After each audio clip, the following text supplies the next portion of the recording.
Yeah, I was in Uppsala for about 3 weeks. Did you know that there's actually was an idea that Atlantis was in Uppsala?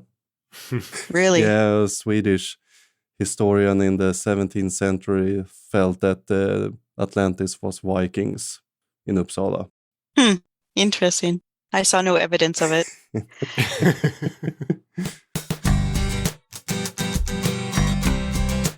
Welcome to Screens of the Stone Age, the podcast where scientists review movies about prehistoric people.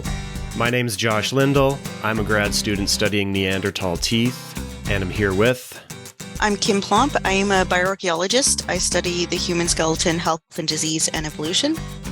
And I'm Fredrik Trussoham. And my background is archaeology in Sweden, especially Viking Age on Gotland, small island in the Baltic Sea. Also the host of Digging Up Ancient Aliens, podcast where I watch ancient aliens and review it from an archaeological perspective. Very cool. Thanks for being here with us, Fredrik. Ross isn't here today. He's caught up in something right now, but I think we're going to have a good time with Fredrik here because we are talking about the movie Atlantis. What's the subtitle? Disney's Atlantis is how I knew it. The Lost Empire. Atlantis, The Lost Empire from 2001. So Atlantis isn't about ancient aliens, but you host a podcast about ancient aliens, and we had you on for this one specifically for that reason. So if people aren't aware, I guess we're going to discuss the crossover between Atlantis and ancient aliens, right? Yeah, and there's a lot of crossover, and we will revisit our old friend Graham Hancock, I think, later on in our discussion. It'll have to come up. So it will be interesting. So Fredrik, would you be able to provide a summary of this movie in case our listeners haven't watched it? Yeah, so Atlantis, The Lost Empire is a thrilling and action-packed adventure that follows Milo Thatch, a young, ambitious cartographer and linguist who has dreamed about following in the steps of his grandfather, who wear piked helmets and had even a little colonial shrine almost in his basement.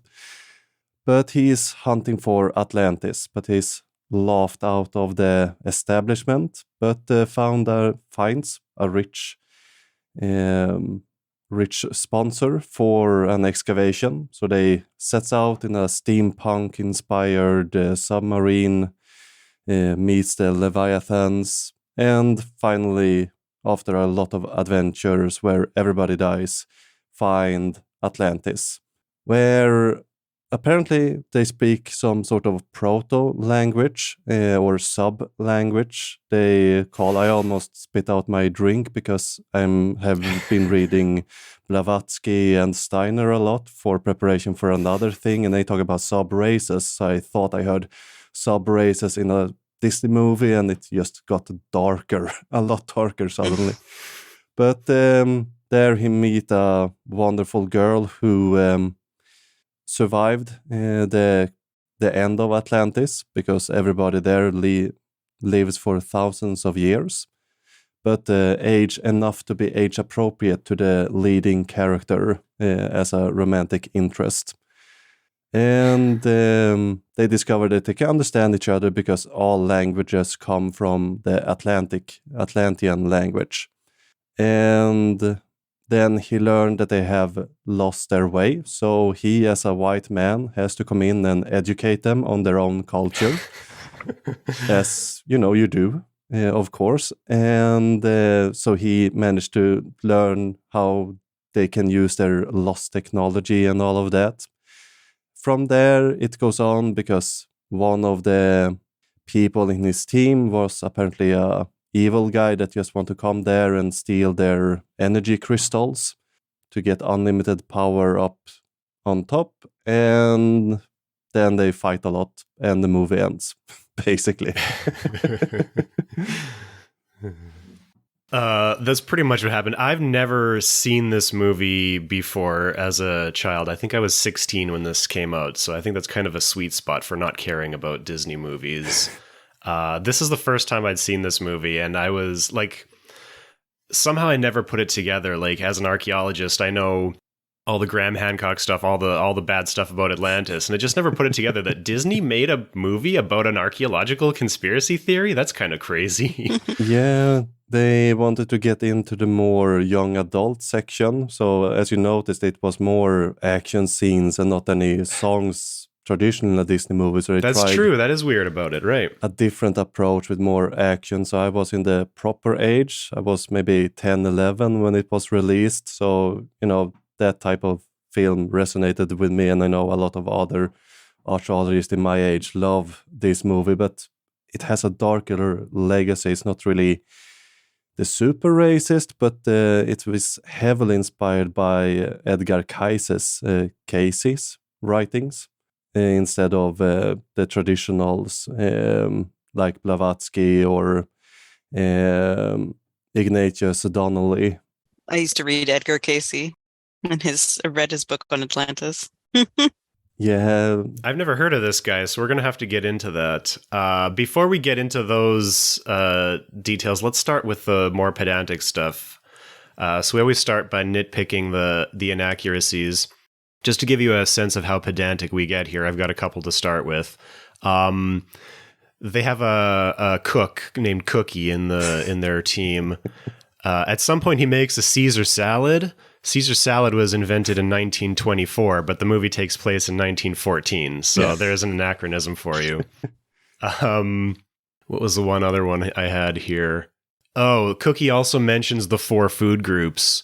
But the 4 food groups are an American recommendation that existed, I think, between 1952 and 1956 and 1992. And now they switched to the food pyramid. And then after that, the My Plate or something. During World War II, I think it was the 7 food groups. So he's got the wrong number of food groups for the time period. Well, doesn't he also say beans, whiskey? Was it beans? Oh, those are the 4 food groups? Yeah, Yeah, beans, beans, bourbon, whiskey. bacon, Yes. lard. Yes, that's what it Well, is. Yeah. So does anybody else have any other inaccuracies? Yeah. There was going to be a lot of inaccuracies because it's called Atlantis. As a Scandinavian with Viking, specialist in Viking, the runes in the beginning is all wrong. It's Anglo-Saxon runes. But if you would transcribe that type of language, it wouldn't just line up as perfectly as it does for Milo there. So that's something that bothered me, that it was modern English in the 9th century or whatever it was supposed to come from. I have a note here that just says, the languages make no fucking sense. Well, it makes no sense also that they know every language, because he asked them, like, do you speak this? Do you speak French? Do you speak? And there's like, yes, yes, yes. They said, oh, there must be a root language. So they speak every language, but then they weren't able to decipher their ancient language, but he was able to. Yeah, and that So everybody, so everybody was living during the time of the catastrophe. We saw that in the opening scenes. That the little girl is the older girl that he then gets in love with. So they should remember how to read their own language, or did it fall much earlier, or they got busy just, I don't know, doing other things, forgetting how to read. It feels Yeah, like but they stuff should they be able would- to figure it out the same way that we figure out ancient languages now. Yeah. I thought it was a little strange how, like, usually the myth of Atlantis is that the Atlantean people were so advanced and so perfect a civilization, and that's why they became the progenitors of every other civilization. But in this movie, the Atlanteans, like, their power source, as far as I can tell, just sort of fell into their lap and they didn't really understand it. It was just a magic crystal that gave them all this power. And they said it has a mind of its own, so, like, they didn't have any agency in their own civilization, in the formation of their own civilization. And, like, as you said, they've been alive for 1,000 years, but they forgot how to read. They could never figure out how to run all those machines. Like, and then once again, it has to be the white guy that comes in and, like, teaches them how to read their own language and use their own vehicles. It was just so strange, like, to turn that typical Atlantis narrative on its head and say the people were advanced, but, like, they had no part in that. It was just something that happened to them. Yeah, and especially when they show that they use all this technology in the beginning and then just forgot how to do it. Somewhere along the way. It felt a little bit shoehorned in that they just needed to forget it somehow, but the writers wasn't that clever in finding a solution for it. Well, they fell into some cliched traps with it. Well, maybe we should start off by talking about the myth of Atlantis.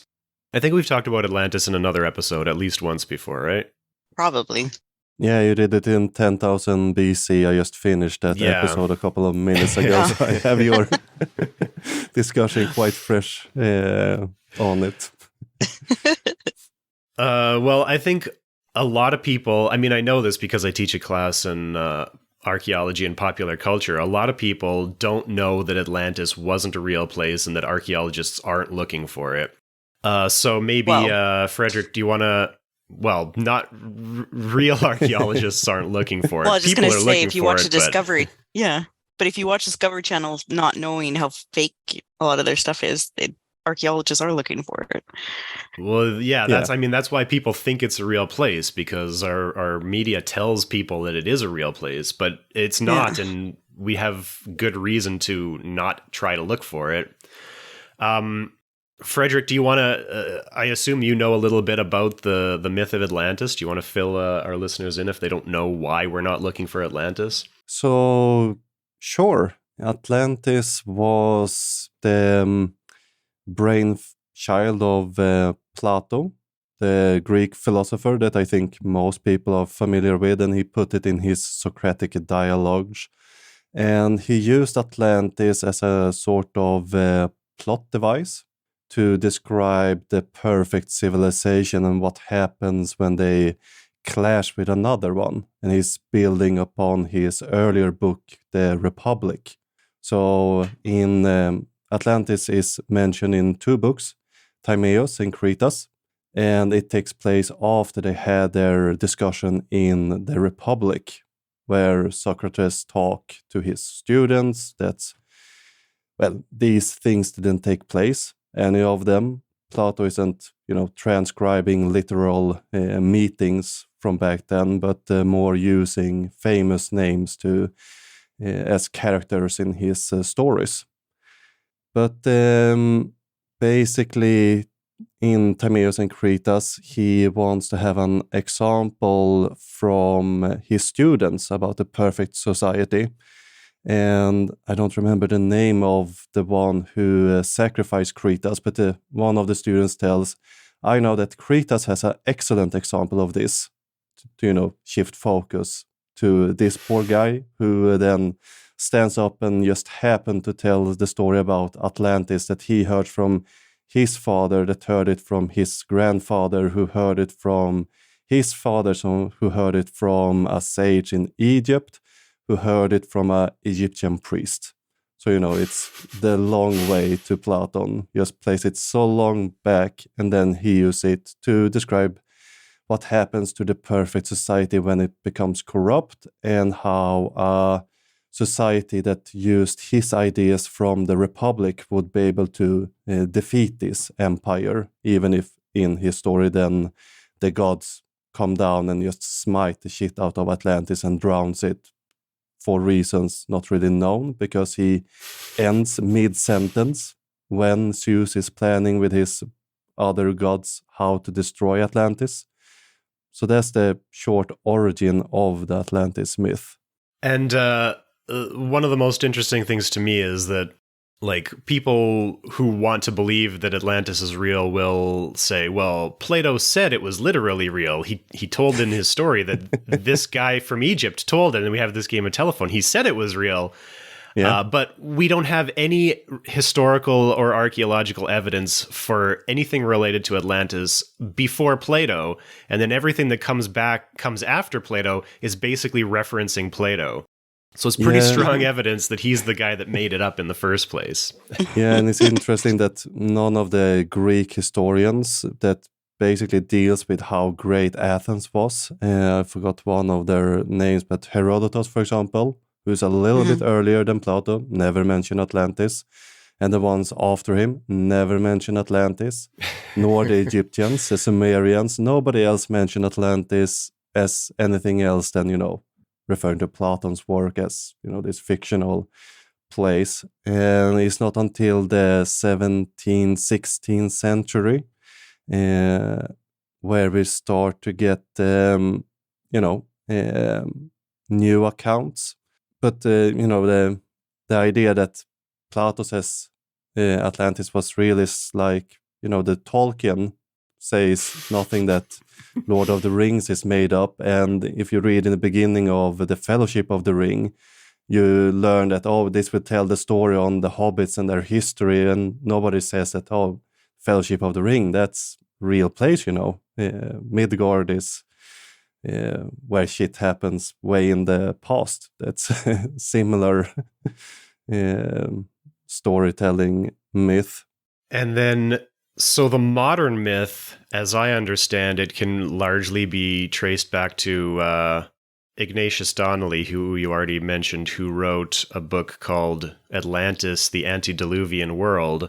Yeah, but he is the source of the more modern. Modern, but you already in the 1600s started to get ideas from especially the Spaniards, similar to El Dorado and what's the other lost city there? There's a bunch of them in South America, especially.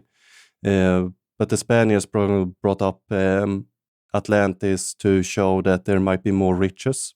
They used it a little bit as, we can come here, find the civilization before us, we sponsor our expedition kind of way. But I'm totally blanking on the original name because of that. Lopez de Gomorra, Historia General de las Indias in 1552. He claims that there's no reason to dispute the island of Atlantis is a real place and that it's located basically in the Caribbean islands. The Caribbean That was islands. 1552? Yeah, 1552. You can't blame them at that point because they're still discovering. No, but that's Pieces the of land, first right? point where we get Atlantis as a real place. Other than Plato? Yeah. Right. It's in the Caribbean that the ancient alien people say that they found those that street of Atlantis, right, under the water? That's not Ancient Alien has it too, but that's mainly Hancock's idea, and he builds on Casey. Casey was the first to suggest Atlantis was in Bimini Island, for example, the Bimini Road. Right. And he did that especially because he thought there would be a lot of treasure there. So Casey actually got hired to find the treasure because he was psychic. But so he goes to the Bimini Islands and tells, if you dig there, you will find the treasure. But of course, they don't find treasure. So he made up but you wanted the treasure. I can't find it. You won't find it if you really want it. That's not how my psychic power... If you're doing it for greed, then it doesn't work. Then you can't. It is interesting how the original myth of Atlantis is all about hubris. The country was destroyed because they were too arrogant or something like that. And now the modern mythology building around it is all about greed and colonialism and trying to find gold. Yeah, it's shifted a little bit. Ignatius Donnelly was a bit more using it as a representation for the America, that if they didn't start to, not be as hubris and stuff, it would become as Atlantis, even if he added a lot of pseudo-scientific ideas into his narrative. And then, of course, Blavatsky and Steiner took that and just started to run into the more esoteric sphere with the Atlantean, and we get the sub-races, Lemuria, Mu, and all the other lost civilizations. And also some quite racist ideas from there. The sub-races and, all the races evolved separate from each other and all of that. Yeah, so that's how... See, the problem with the whole Graham Hancock thing now is that archaeologists who all recognize this say, well, there's racism sort of in the foundations of this mythology. And all the followers of Graham Hancock are like, well, I'm not a racist, and he's not saying anything explicitly racist. And then that causes a reaction, I think, in people. They're like, I'm not a racist, and the archaeologists are saying the thing I believe in is racist. And I think that turns a lot of people against archaeology. So I think when we talk about how there's racism in this, it's really worth being really careful to try and understand how the racism is built into the mythology from the foundations of it. And even though it's not really explicitly said today, it's still there and it still has an effect. I wonder if we can talk about that a little bit. Yeah, I think it's important to acknowledge that it's written in a different era. Of course, they will have different idea and things like that. Just because you read the text doesn't mean that you're a racist. Just because you believe in Atlantis doesn't mean that you're a racist. But you have to deal with the fact that it's racist theories. For example, Rudolf Steiner, who wrote a lot about Atlantis and inspired a lot of other authors on anthroposophy and how they approach Atlantis and this mix between magic and science. He had a lot influence over how, for example, Nazi Germany saw on race. Doesn't mean if you go to, what school did he make? Blanking, but when you talk about his text, doesn't mean that you're immediately a Nazi or connected to Nazis, but you have to deal with his legacy that he believed that races were separate and had separate value within this society. Same with Blavatsky, also a little bit different races, and Ignatius Donnelly, who are, for the time, Ignatius was quite progressive. He believed in women's right to vote. He believed that people of color should be free and that Native American had a right to their lands, but he still had this idea that people of color had, different types of skull, thicker skulls that made them not, they couldn't learn on the same level as the white man who was supposed to be on top and be the governor. But you have to deal with this legacy before you take the Atlantis myth and run away with it. And especially when you run away with it to the hyperdiffusion part that they usually end up within.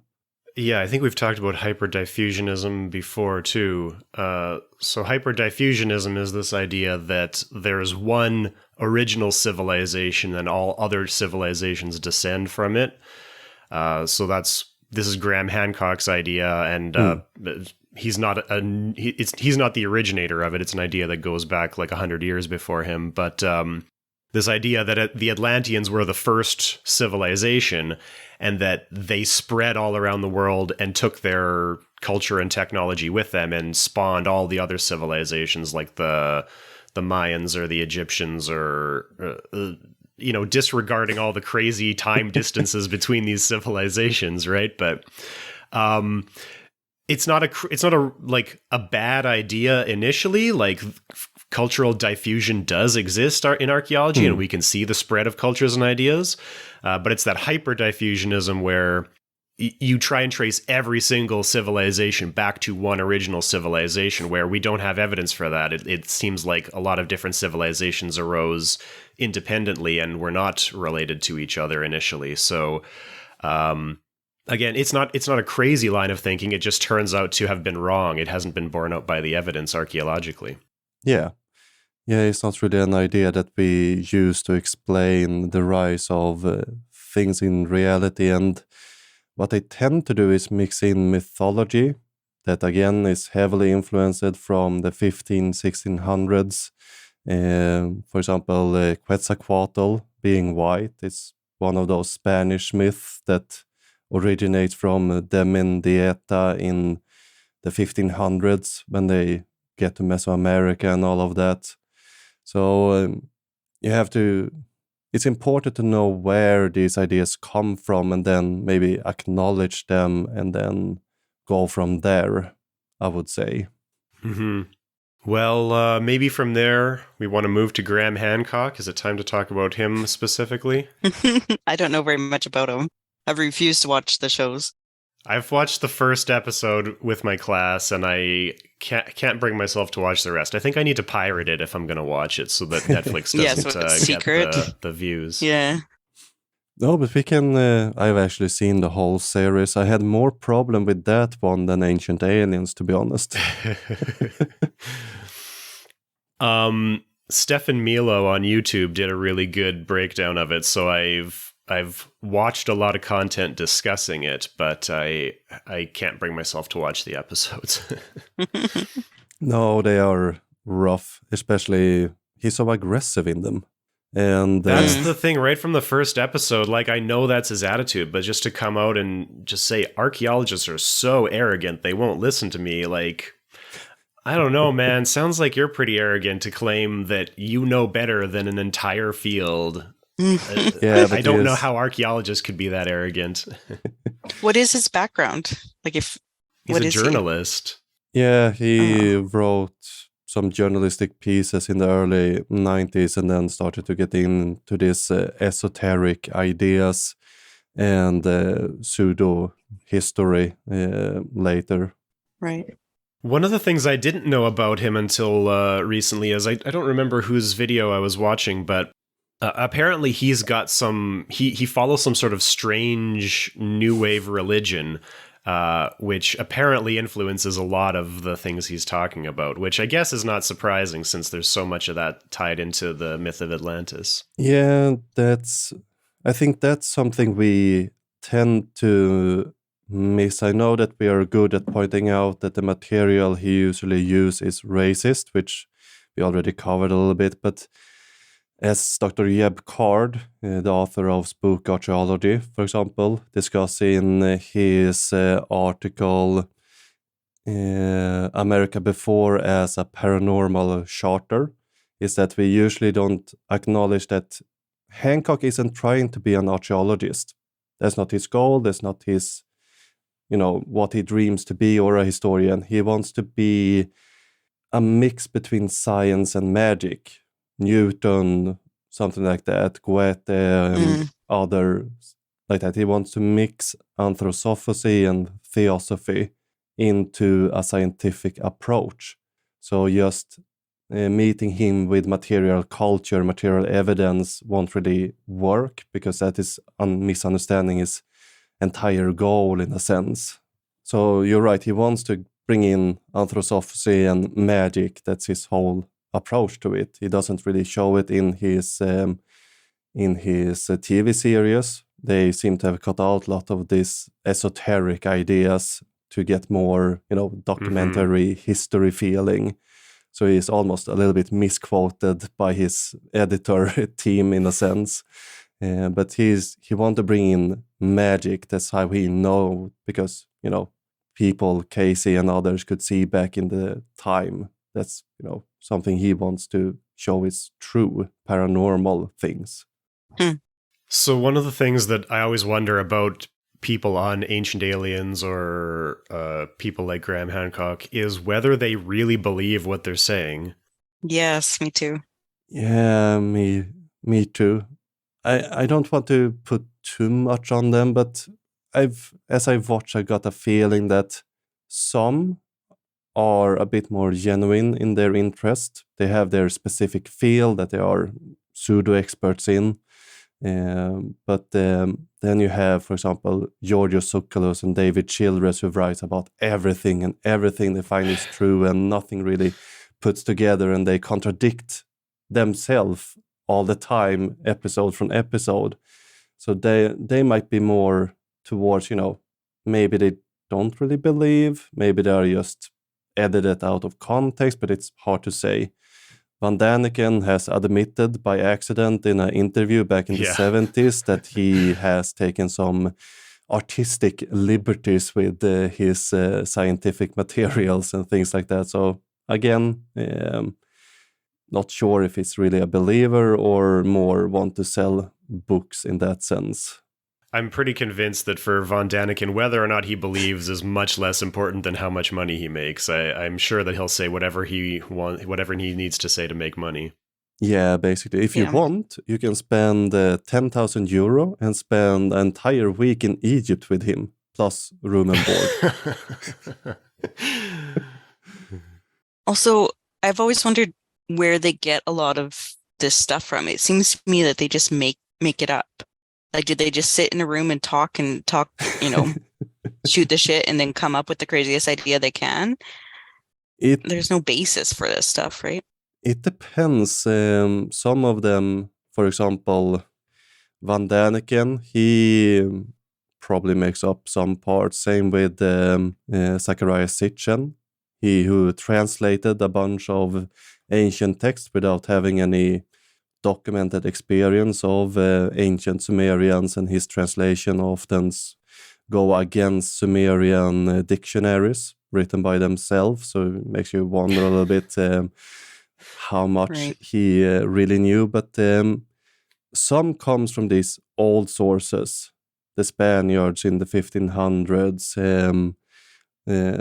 Helena Blavatsky is usually used. She is a bit more alien, and Steiner's writings, Casey, those are three names that if you want to be into this, you have to have read. They have but even then those only give you like the starting point, right? Yeah, like they only give you some, then they elaborate, right? Yeah, so they use the Rudolf Steiner's approach to mix magic and science, and you look at things and you try to find what kind of match, and doesn't match, you just ignore. But yeah, they find the little things that are fission and they just build on that, and then they cite each other. Sometimes it's hard to find the original source for something because they just referencing each other all the time. Yeah, which happens in science too, but hopefully it started somewhere. Yeah, exactly. But some things probably made up, other things old sources, other things it's a mixed bag, so to say. Depends on the author. Maybe we can talk a little bit about the relationship between science and pseudoscience, because it's usually presented in a really black and white way. Like there's science and there's pseudoscience, and the science is right and the pseudoscience is wrong. But Kim, as you say, like science isn't perfect. We have a lot of this circular citing where you have these little bubbles presenting the same idea without, external criticism of it. And we also have, Graham Hancock puts archaeologists in this difficult position by claiming that we're ignoring him or that we're trying to shut him down. And then no matter how we interact with him, either we ignore him or we say that he's wrong. He's like, see, they're doing it. It's true. It's a conspiracy against me, right? And so we end up in this difficult position. So what do we think we as like the scientific or the archaeological community, how do you think we should be addressing this? Because I think a lot of the ways we do it, I mean, I've been listening to, I've been following Flint Dibble's Twitter feed about criticizing Ancient Aliens, or Ancient Apocalypse, Graham Hancock's show. And he's been one of the most vocal. There's rumors that maybe Joe Rogan is going to have him on to debate Graham Hancock, which I don't think a debate helps anything. Do you remember that Bill Nye and I was just going to bring that up. Yeah. In a debate, each side thinks they win, so I don't think there's any point in that. But like, do you think debating or fighting against these people is actually an effective tool, or should we find a better way to communicate? I think the best way is strong science education and outreach, and to also put money into making interesting science documentaries and trying to just flood the market with that, so that people are, because there's a lot of people who they may not have a science background, they're not scientifically literate, what am I trying to say, literate? Yes, literate. And sorry, it's been a long day. And that's perfectly fine. Like not everybody can be a scientist, not everybody can study that, right? So when they're watching these shows and they're really interested and they're really cool, and everybody kind of wants to believe in magic in some way, right? And all this cool stuff. And then it's on Discovery Channel, and it's packaged like this real respectable thing.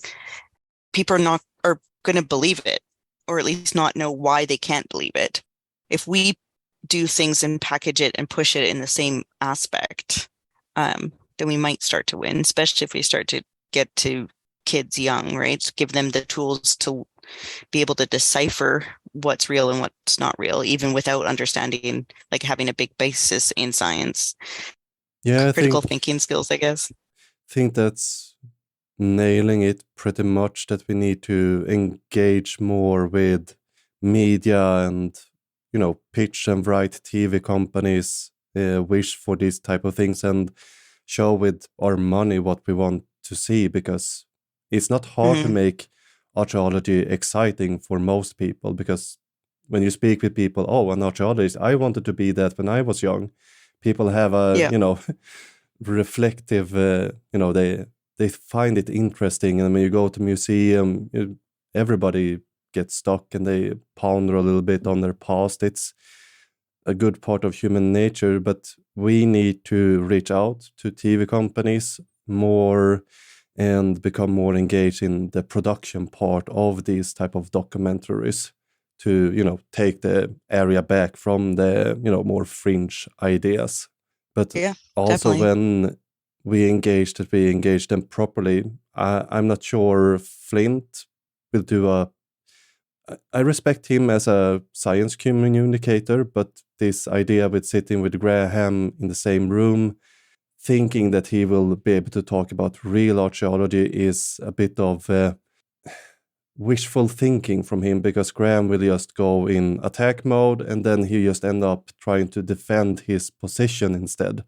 And if he succeed, Graham will just shift to astronomy or geology or something where, he is not really home, or just go esoteric on him, which Dibble might not be as fluent in as Hancock, which means that, he will be able to use that later in his season 2 of Ancient Apocalypse instead.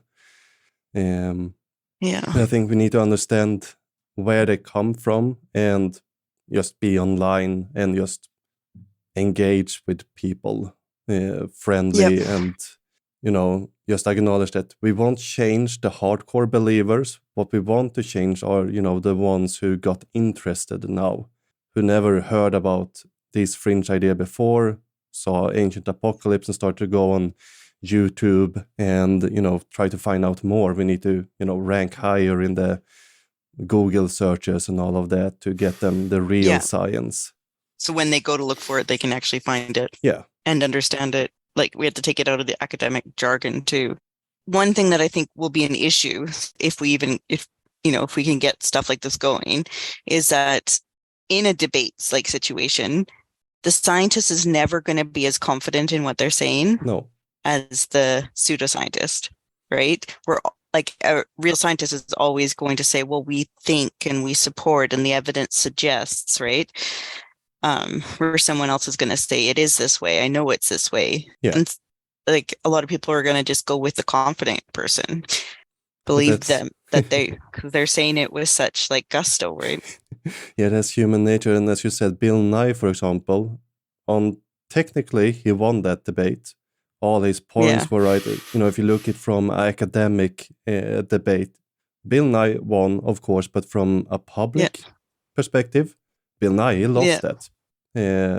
Definitely, because people came out, there are two sides to this issue, and they are equal. So we were right all along, and then they go on and think the Earth is 6,000 years old, because that's what what's his name? The guy he was debating? Yeah. Ken Ham. Always mix He's him up with Ray. He's the director of the Creation Museum, I think. Yeah, mix him up with Ray Comfort and the banana all the time for some reason. I'll link the banana video in the show notes if you haven't seen the banana video. Yeah, if you haven't seen the banana video, you should definitely go and watch the banana video. I have not seen it, so I will watch it. Oh, just look up Ray Comfort banana after this. It'll be fun. Okay. I thought it was interesting in the beginning of the movie Atlantis, which we are, by the way, reviewing, even though we have mostly not said anything about it. The main character, Milo, the hero, is presented as one of these sort of fringe academics who is researching Atlantis, and all of the established academia is ridiculing him. They're avoiding him. They're trying to time out his responses so that he misses the deadline and they don't have to fund his research. Which I found interesting because this is basically the same thing Graham Hancock is saying. Like, Milo is Graham Hancock, except that he's, you know, a little more humble and friendly and likable than Graham Hancock is. But it turns out that he's right. So I always wonder, like, we love these underdog stories, but for movies about science or archaeology, like, it really doesn't work that way. Yeah. Like, it's never a single person making breakthroughs. It's always a team putting in work for years. So I wonder what kind of effect, I guess I don't really wonder what kind of effect this movie has in that way. It fits right in with Graham Hancock's narrative, specifically about Atlantis. And I think this movie, even though it's just a cartoon movie for kids, I think it must have a societal impact where it promotes this sort of anti-establishment science attitude and fosters a distrust in science. Yeah, in a sense, or rather it fosters the wrong idea on how science are made. Same with Indiana Jones, for example. He also the lone guy who's, you know, making these amazing breakthroughs on his own, exploring, but that's not really how archaeology work or history work. It's more time in the books than less in the field.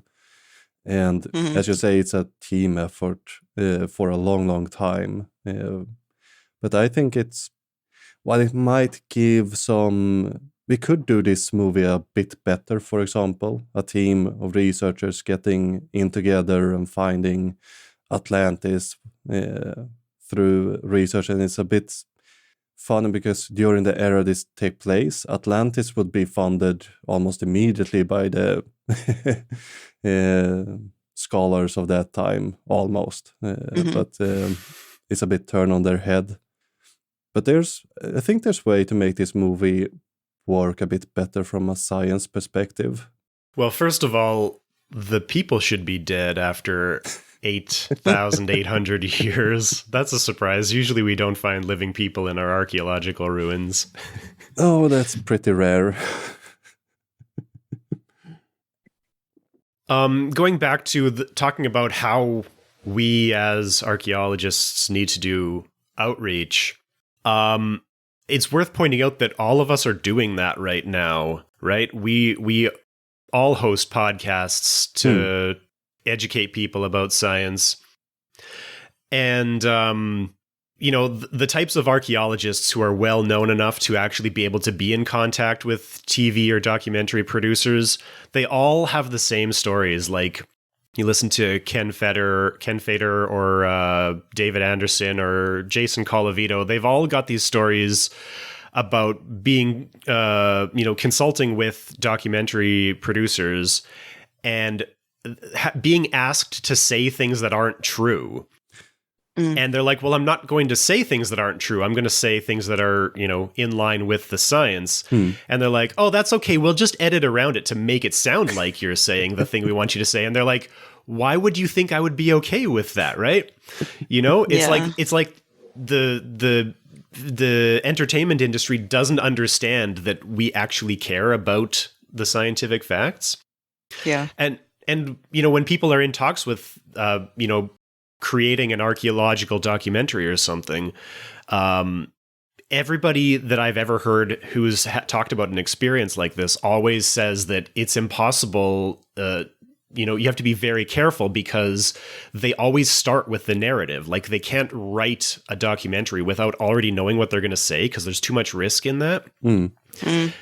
And so it's very dangerous as a professional archaeologist to talk to documentaries because you never know what they're going to say. Even Matt Tosheri talked about this at Liang Bua. He said that they have to be very careful about who they talk to because of how it might get misconstrued.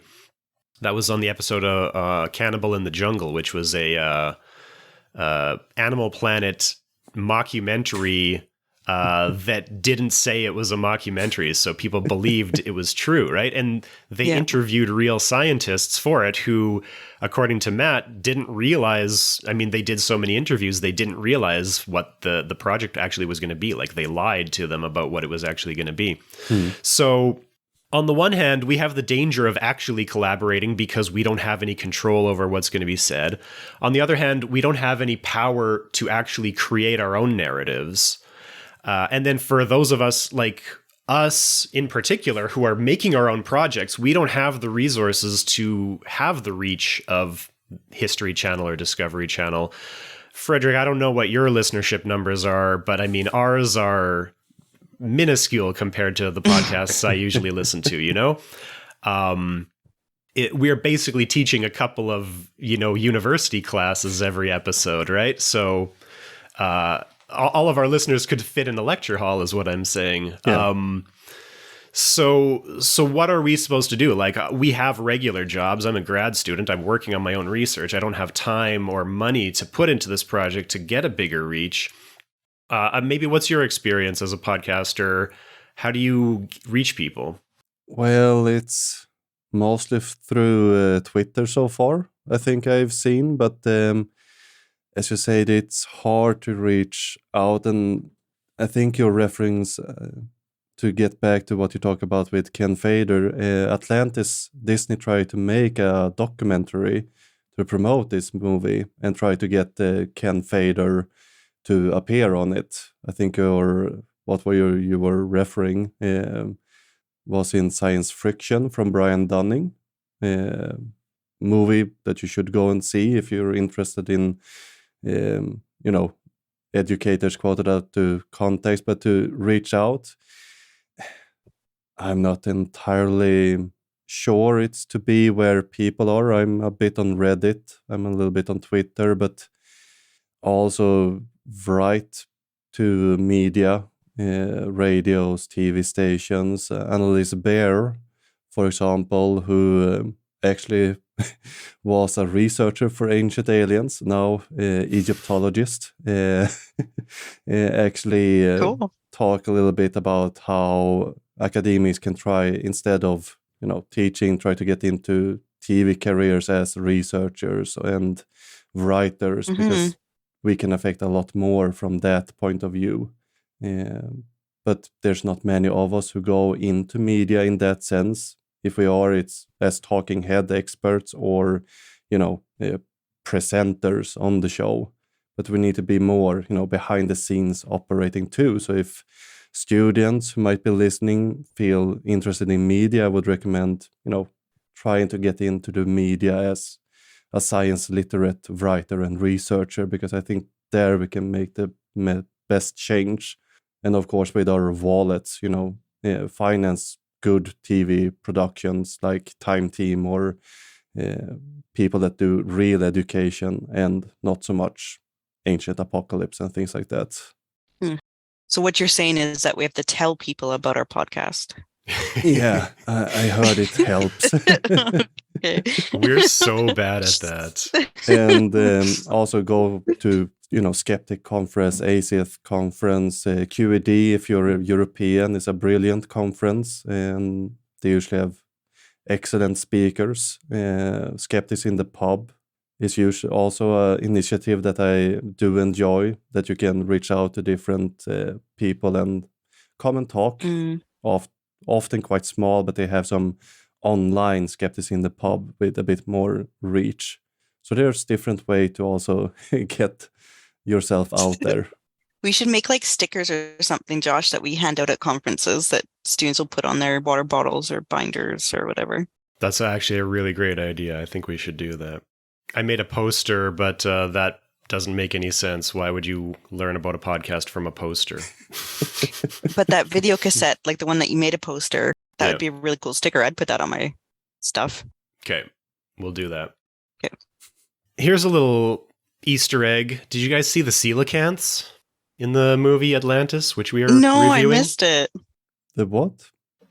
early in the movie where Milo meets his mystery funder, whoever that guy's name was, the eccentric old guy. Yeah. They meet in his sort of secret lair full of strange artifacts, and he has a big fish aquarium with coelacanths in it. You know what a coelacanth is? These they call them living fossils. They thought they were extinct. Yeah.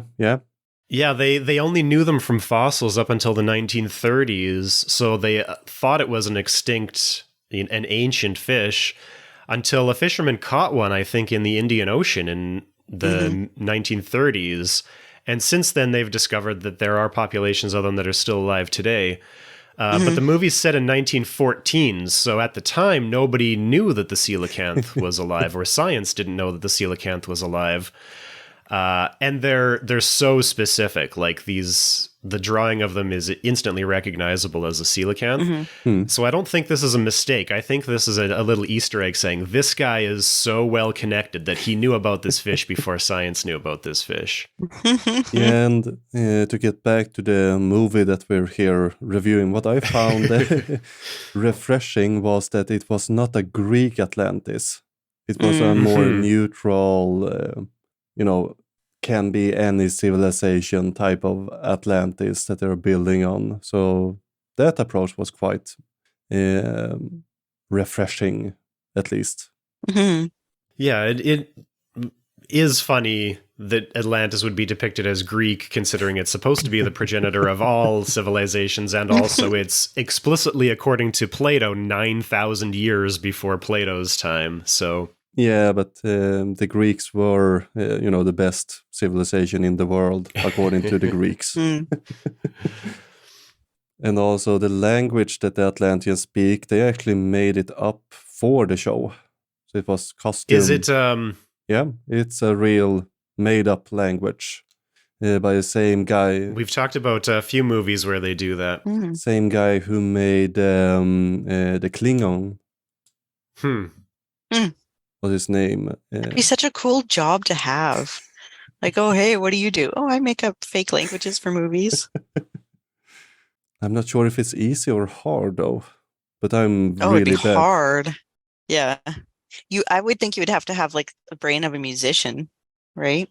Yeah. To make patterns, like make it from scratch. There's a couple of things they say in this movie commenting on archaeology, which maybe we can dissect a little bit. Early on in their expedition, when they're looking at they're getting their first look at some of the ruins, Milo is looking at some carving, some big pillar, and he's just like very gingerly running his fingers over it and like analyzing it like a scientist. And then he talks about how it must have been thousands of years. It must have taken thousands of years to carve. And then the explosives expert comes in and blows it up so it turns into a bridge that they can go across. And he says thousands of years to carve, and thousands of years to carve in 10 seconds to turn it into a bridge or something like that. Yeah. And I mean, it's played for laughs, but I think the implication is that it's wrong, but it's like not that wrong. Like they're the heroes, It's like that's okay. It's necessary to destroy this culture in pursuit of their goal, I guess. I thought it was a good representation of the archaeology of the time. That's early true. 1900, they still.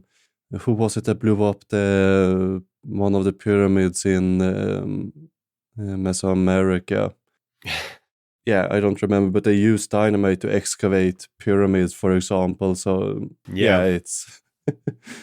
I thought more of it as a commentary on, archaeology of the time in a sense. But also this colonial idea that we see here that they have the right to, destroy it because they are doing something important and need to get further. There's another quote later on from the expedition leader, I don't remember his name, after the sort of big reveal that he's actually evil and he is out for this power source, which wasn't that much of a twist, to be honest.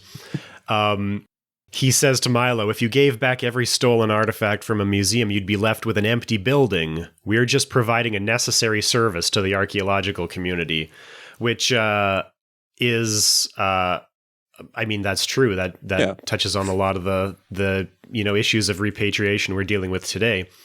But I think that the logical conclusion of that is, yes, we should have empty buildings. We should not have stolen artifacts, right? Yeah, I think we all can agree that when it was, was a time where they did that. I would like to think that we are better now, but some cases, but others, there's still a lot of looting going on, unfortunately, in the especially artifact trade community. I remember one of my professors saying that if you see an artifact from Switzerland, it's 100% stolen due to the rules in auction houses in Switzerland. So yeah, it's still going on, this idea that we take what's not really ours. What are our final thoughts about the movie Atlantis? It was fine. Not my favorite cartoon that we've watched. Yeah, I thought it would be a lot worse, but when it had a lot of, bad ideas in it, it wasn't ancient alien level bad, so I guess. Yeah, but for being a Disney movie, 5 out of 10. Yeah, it was kind of boring. I think it would have done better if there were songs. I thought for a Disney movie, the pacing was very weird. It starts off just so fast. He goes from the lecture hall to the submarine in like 15 minutes or something like that. And then there's this long montage that just slogs while they're traveling with their convoy to the city of Atlantis. It just goes on forever. Just driving these vehicles. And for a Disney movie, I thought it was just very strange. Like, what's going on? This doesn't make any sense. Like, he's reading Iceland and Ireland in the runes. Like, change one of these runes, and it doesn't say Iceland, it says Ireland. But like, they didn't use those words. That doesn't make sense. Yeah.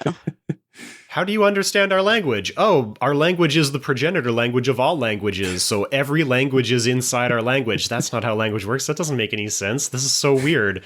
It's just very hand-wavy, like, we don't need to explain how this works. It's just a kid's movie. Yeah, and everybody was on board killing everybody until... Lots of death. Lots of death for a Disney movie. There's no blood, but lots of fiery explosions where people are inside these vehicles. They start off with like an entire army, and then their sub sinks, and almost all of the army is immediately dead. Like thousands of people probably drowned. Well, and you're right. They didn't really care about killing off the entire population. They only stopped once they realized that the Thatch guy who they gotten kind of, attached to was going to stay. Then they're like, okay, well, let's not kill everybody. Or rather when Commander Rourke, as his name was extra mean to him, then they said, no, this is enough. Yeah. And then they are on his side all of a sudden. It was just strange bait and switch in the end. And then, they taking all the gold, they go up to the surface, and everybody died, and they probably melted all those artifacts, and... we never acknowledged this in any sense or way. Well, and then when they go up, so Thatch stays, but the rest of them go back to, their lives, and they each have a crystal, a glowing crystal.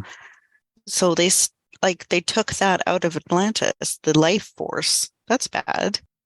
But just small parts, and they also got a whole pile of gold that you could see behind them. Yeah, that too. No, it was a strange pacing, as you say. And Leonard Nimoy was in it. Did you catch that? That's true, yeah. Leonard Nimoy was the elderly king of the Atlanteans or something. Yeah. Isn't Ernest in it too? Jim Varney was Cookie. He was great. Right. I loved his strange dialect. Yeah, Michael J. Fox was Milo Thatch. Michael J. Fox, yeah, lots of big names in this one for sure. Mm-hmm. Yeah, they really tried to launch a new type of Disney movie with this. I think it didn't go too well. I think you have the Treasure Island in the same style and concept, and then they went back to animations and singing, more or less. Yep. If it ain't broke. Why fix it? All right. Well, thanks for being on this episode with us. It's very interesting. I feel like you do a lot of research, much more than we normally do. So I'm going to have a lot of authors and a lot of books and things like that to put up in the show notes if anybody wants to follow up on anything we've been talking about. Where can people find you? You have a podcast called Digging Up Ancient Aliens, I know, because I've been listening to that lately. Yeah, and if you go to diggingupancientaliens.com, you find all info on all podcasts. Trying to put things on YouTube, but I'm too lazy to do video, so mostly audio. And diggingupancientaliens.com. I also, a bit sneakily, bought ancientapocalypse.net, where you can also find my stuff if you want. So everybody go to ancientapocalypse.net so that the algorithm pulls that up higher in the Google search results. Maybe it'll get it above Ancient Apocalypse. Exactly, that's the sneaky plan behind it. But they didn't buy any domain for that series. So you can still get the .com, but it cost like $6,000, and I felt, I don't want that. But thanks for having me. It was exciting. And fun to meet you after I've been listening to you for some time. Nice to meet you. If you've been enjoying Screens of the Stone Age, get in touch with us. Follow us on Twitter at SOTSA_podcast and on Facebook at SOTSA podcast, or send us an email to screensofthestoneage@gmail.com. Screens of the Stone Age is supported by the Paleoanthropological Society of Canada. Find out more at pasc-scpa.ca.